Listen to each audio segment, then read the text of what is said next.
Nous allons rejoindre via Skype Guillaume Joseph, directeur général de l'appui pour les proches aidants d'aînés. Donc, vous pouvez les rejoindre par Internet à l'appui.org ou par téléphone au 1-855-852-7784. Bienvenue avec nous, Monsieur Joseph. Comment allez-vous? Bonjour, merci. Merci, très bien. Donc, les besoins d'information des proches aidants ont augmenté de 501 en avril 2020 par rapport à 2019. Donc, on connaît la situation pandémique qui se passe présentement, situation en CHSLD qui a été très, très difficile. Les proches aidants n'étaient pas admis, les règles ont changé beaucoup et varient beaucoup selon la période pandémique dans laquelle nous étions. Et puis, vous avez réussi malgré tout à tenir le fort, à aider les gens, à orienter le tir un petit peu pour aider les proches aidants qui ont des aînés puis qui aimeraient garder contact, si je comprends bien. Exactement. Dès le début de la crise, on s'est mis à pied d'œuvre rapidement. On voyait que la croissance des appels était là. Et c'est une très bonne chose. On existe pour ça. Donc, on a élargi, en fait, nos plages de couverture de services. On était ouvert de 8 h à 8 h le soir, tous les jours de la semaine. Et maintenant, le service InfoAidant est aussi accessible la fin de semaine de 8 h à 8 h. Et comme vous l'avez mentionné, le nombre d'appels est en croissance. La situation est inquiétante pour les proches. Elle l'est encore toujours, même s'il y a des améliorations. Mais ça reste beaucoup de préoccupations. Beaucoup de préoccupations, beaucoup d'inquiétudes, surtout la période où est-ce que les proches aidants n'étaient pas admis en CHSLD. Comment vous avez pris ça? Comment vos usagers ont pris ça de ne pas avoir accès à leurs membres de famille qui étaient contraints dans des CHSLD ou à la maison? Bon, c'est sûr que les proches aidants, c'est pas un bloc monolithique non plus, donc il y avait différentes perceptions. Mais globalement, les proches aidants sont des personnes probablement dans les plus résilientes dans leur parcours. Ils traversent déjà un grand nombre d'épreuves. Donc, c'est certain que dans les premières journées, les premières semaines, les proches aidants comprenaient très bien les mesures de précaution qui étaient mises en vigueur. Mais assez rapidement, je vous dirais, après 2 semaines, 3 semaines, les proches aidants, plusieurs voulaient avoir accès, surtout quand on a commencé à entendre les histoires de détresse et de manque de soins dans plusieurs CHSLD. Mais là, c'est certain que les gens nous disaient, laissez-nous entrer, allez faire ce qu'on fait habituellement, allez porter soin. Ce qui a été la normalité des choses. D'après vous, pourquoi qu'on n'a pas eu accès, les proches aidants, à nos personnes âgées? Ont été les personnes les plus accessibles, qui coûtaient le moins cher, on y va par cœur. Est-ce que c'est parce qu'on aurait peut-être eu peur de qu'est-ce qu'on aurait vu, qu'est-ce que les proches aidants auraient vu autour de leur être cher, ou c'est vraiment pour des mesures sécuritaires, sanitaires? Il y a un peu de ça. C'est sûr que c'est plus facile aujourd'hui de se remettre des mois après avec tout ce qu'on sait, comment ça a évolué. À l'époque, ce n'était pas ça. Au début, quand l'interdiction est entrée, je pense que c'était des mesures de sécurité et des mesures on essayait de contenir et tout. Donc, c'était des décisions. C'est difficile pour nous de second-guesser après coup. Mais on était très heureux quand la décision a été prise de relaisser les proches aidants aller s'occuper de leurs proches, absolument. C'est certain, par contre, puis il y en a plusieurs qui nous appelaient, ce que les proches aidants ont vécu dans certains CHSLD, c'était pas facile, là. Il y en a plusieurs qui ont eu, même des employés du réseau de la santé ont été en choc. Évidemment, la situation n'est pas pareille partout. Nous, on entend des proches de partout au Québec. Il y a des régions qui sont beaucoup plus épargnées que d'autres. Mais il reste qu'aujourd'hui, la situation s'est améliorée. Vraiment, l'accès a repris. Il reste encore des cas, on reçoit encore des appels où c'est problématique.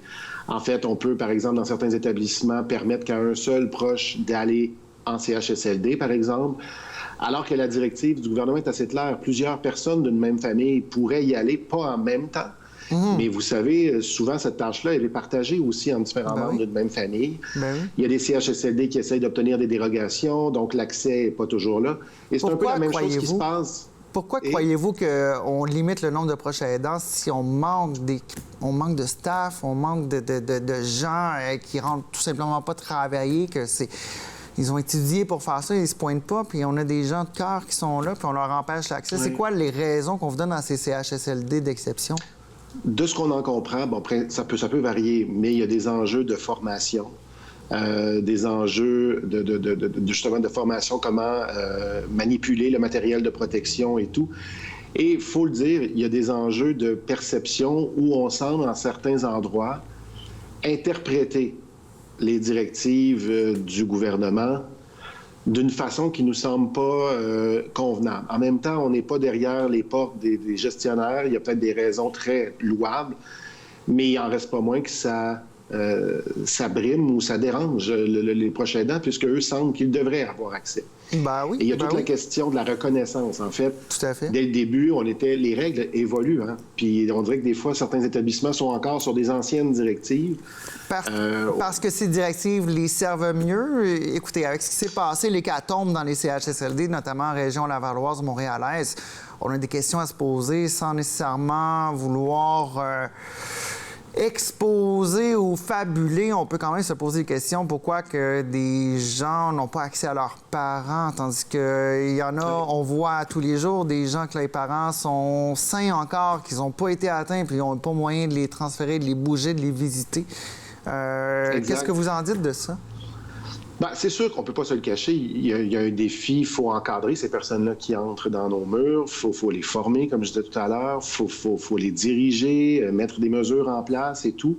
On peut comprendre. Puis les proches aidants l'ont compris aussi, là, qu'il y a un défi de gestion et ça a pris du temps. Mais aujourd'hui, 1er juin, ces mesures-là devraient être en place. Voilà. Et l'accès devrait être généralisé, en fait, partout, à part certains cas, effectivement, des CHSLD où ils ont obtenu une dérogation.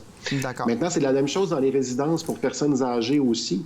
Les visites sont supposées être permises partout, bien entendu, dans le cadre des consignes qui sont données à l'extérieur et tout ça. Ouais. Et ce n'est pas malheureusement encore le cas partout.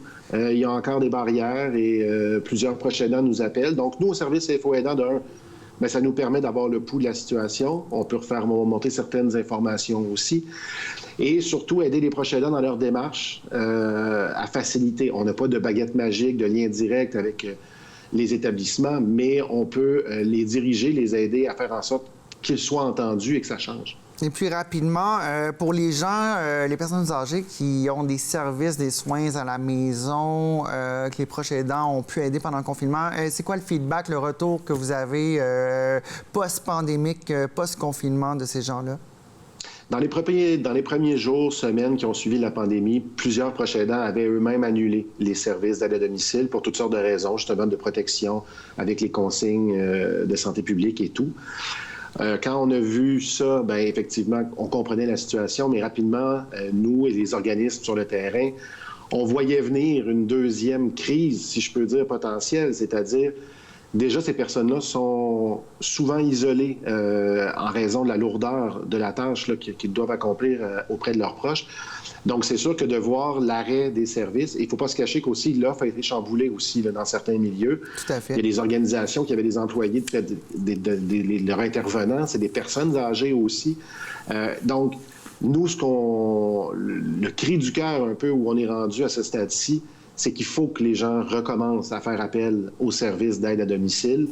Oui, l'offre de service peut être chamboulée, mais il en reste des services. Et justement, en nous appelant au service Info Aidant, on a de l'information à jour sur quel service est ouvert. Et ça, c'est partout au Québec, là. On a de l'information sur toutes les régions. Donc, de ne pas hésiter à prendre contact avec nous. Il y en a plusieurs qui se posent des questions. Est-ce que je dois laisser rentrer quelqu'un et tout? Fait qu'on peut les aider. Donc, vous êtes là pour répondre à ces questions. Bien, écoutez, un gros merci, M. Joseph.